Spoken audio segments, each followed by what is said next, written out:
మనుధర్మ శాస్త్రం ప్రకారం ఆడవాళ్ళు బయటికి రాకూడదని ఉంది అని ఒకప్పుడు కమ్యూనిస్టులు మాట్లాడేవాళ్ళు. రాడికల్ కమ్యూనిస్టులు మాట్లాడేవాళ్ళు. అదే భాష రాహుల్ గాంధీ మన పూణే వేదికగా ఆడపిల్ల సమక్షంలో మాట్లాడాడు. కానీ అక్కడ విచిత్రం ఏంటంటే ముస్లిం అమ్మాయి హిజాబ్ ధరించి అన్నీ ధరించింది. ఆ అమ్మాయికి వాళ్ళ మతానికి సంబంధించి ఏం మాట్లాడాడు. ఒక హిందువుకులకు సంబంధించి మాట్లాడాడు. మనం ఇవాళ మన పిల్లల్ని ఎవరినైనా మనుధర్మ శాస్త్రం ప్రకారం చదివి అసలు మనుధర్మ శాస్త్రం మీరు ఎవరైనా చదివారా? నేను చదవలో నాకు తెలిసి ఎవరం కూడా చదివి ఉండం దాన్ని.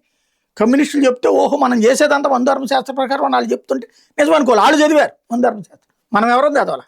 ఇది నెంబర్ 1.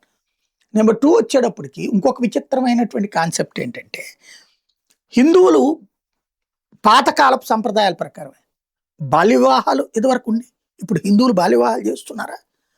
లేదు. అప్పట్లో వితంతువులు ఎలాంటి వస్త్రధారణ ఉండేది, గుండు చేయించుకుని ఒక మూల కూర్చునేవాళ్ళు ఎవరికి కనబడకుండా.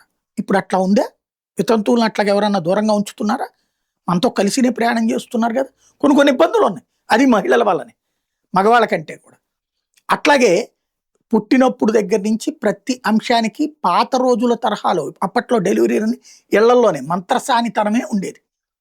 అందుకే ఓ సామెత కూడా ఉంది, మంత్రసానితనం ఒప్పుకున్నాక పిల్ల వచ్చినా తీయాలి, పి వచ్చినా తీయాలని. అట్లాంటి ఆ రోజుల్లో ఉన్నాయి.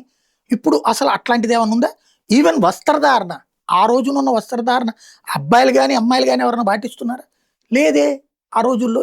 ఏమి మరి ఆనాటి పద్ధతిలో హిందువులు ఉన్నారని ఎలా మాట్లాడుతున్నారు? ఎందుకు పర్టికులర్గా హిందుత్వం మీదనే ఇంత ద్వేషం, ఇంత అబద్ధాల ప్రచారం? ఇతర మతాలని విమర్శించమని నేను చెప్పను. నువ్వు ఈ మతాన్ని ఎందుకు విమర్శించాలి, ఈ ధర్మాన్ని ఎందుకు అవమానించాలి అన్నది ఎందుకు ఆలోచించట్లేదు?